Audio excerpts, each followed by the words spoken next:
আমাকে ঢুকতে দেননি। 12 দিন পরে হাইকোর্ট করে গেছে। মহেশতলায় তুলসী মঞ্চ তুলে ফেলে দিলেন। রবীন্দ্রনগরে হাইকোর্ট করে গেছে। রাজ্যপালের তৎকালীন রাজভবন আজকের লোকভবন 24-এর নির্বাচনের পরে ঢুকতে দেননি। কলকাতা পুলিশকে দিয়ে তাড়িয়েছেন। হাইকোর্ট করে লোকভবনে ঢুকতে হয়েছে। তখনই বলেছিলাম নিউটনের তৃতীয় গতিসূত্র, প্রত্যেক ক্রিয়ার সমান এবং বিপরীত ধর্মী প্রতিক্রিয়া আছে। তখনই বলেছিলাম পৃথিবী গোল, যা করিতেছেন জনতা জনার্দন দেখিতেছে, তারাই শিক্ষা দেবে।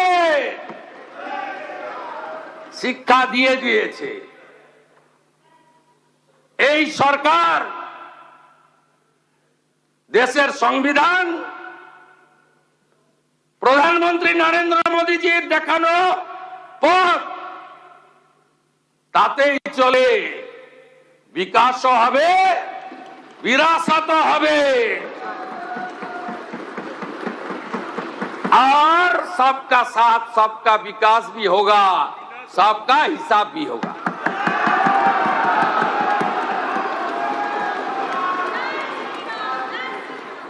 আপনার নেত্রী কি কি করেছে কাণ্ড কারখানা দেখবেন।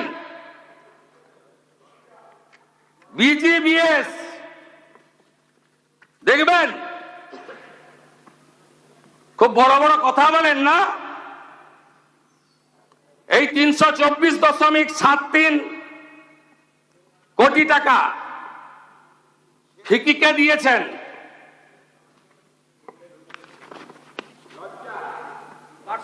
দেখবেন প্রাক্তন মুখ্যমন্ত্রী মমতা ব্যানার্জি।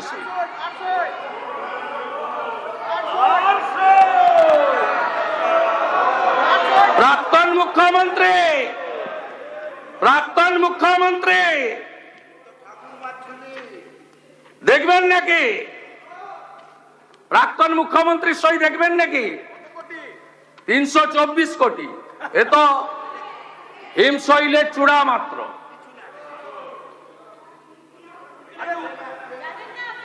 জানতে চাইছেন কিছু প্রাক্তন মেয়র?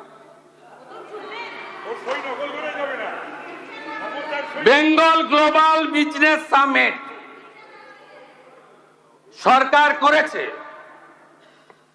প্রাক্তন অর্থমন্ত্রীর ফিকিকে সরাসরি 324.73 কোটি টাকা আপনার প্রাক্তন মুখ্যমন্ত্রী দিয়ে দিয়েছেন। ইয়েস, আপনি না ফিকিকে ডাইরেক্ট টাকা দিয়েছেন। আপনি এটা করতে পারেন? আপনি পারেন দিতে?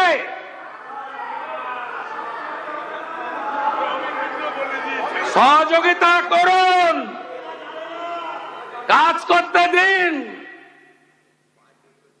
আমরা এই রাজ্যকে দাঁড় করাতে চাই। আমাকে পারমিশন দিতেন না। আপনার প্রাক্তন মুখ্যমন্ত্রী বললেন আমি রানী রাসমণিতে বসবো। পুলিশ আমাকে জিজ্ঞেস করলো, আমি পুলিশ মন্ত্রীও, যে কি করব স্যার? আমি বললাম পারমিশন দেবেন, ওয়াই চ্যানেলে বসতে বলুন, যতক্ষণ খুশি বসতে বলুন, করুন, ডেলি মিছিল করুন, নো প্রবলেম। কিন্তু আসতে পারবেন না,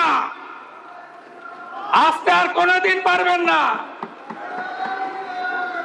আমি জানি 34 সালের কমিউনিস্টদের অত্যাচার ভেঙে 11-র পরিবর্তনেও আমি রাস্তায় ছিলাম, আর 26-এ আপনাদের তাড়ানোর কাজেও আমি রাস্তাতে ছিলাম। আমি জানি আপনারা আর আসতে পারবেন না, ও চ্যাপ্টার ক্লোজ হয়ে গেছে। पुष्पा झुकेगा नहीं, उसका पुष्पा मार्केट ही नहीं, मार्केट छोड़ के भाग गया। জামানত জব্দ হয়েছে, কাদের হাতে পাঠিয়ে গিয়েছিল? যারা একটা সময় খেটে খুটে কমিউনিস্টদের বিরুদ্ধে লড়েছিল, তারপরে আপনারা লাল চুল কানে দুন, তার নাম যুবা তৃণমূল।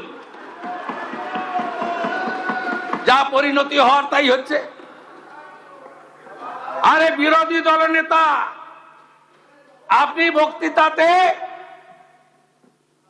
সুরাবর্দী থেকে শাহজালাল, এটা তো আপনার কাছে পশ্চিমবাংলার লোক আশা করে না।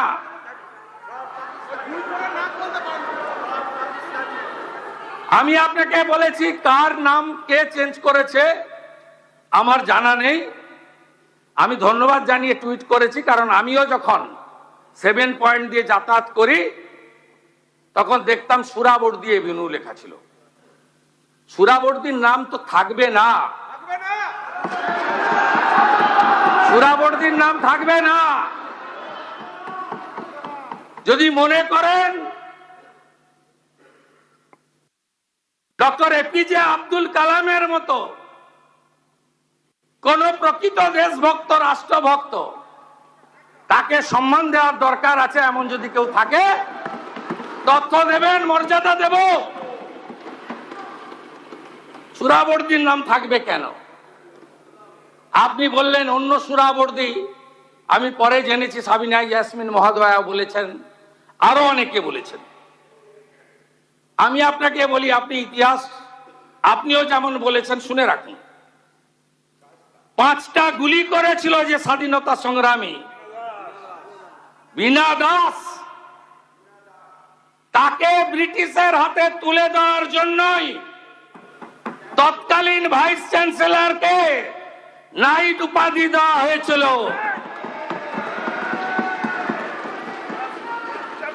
এই কলকাতাতে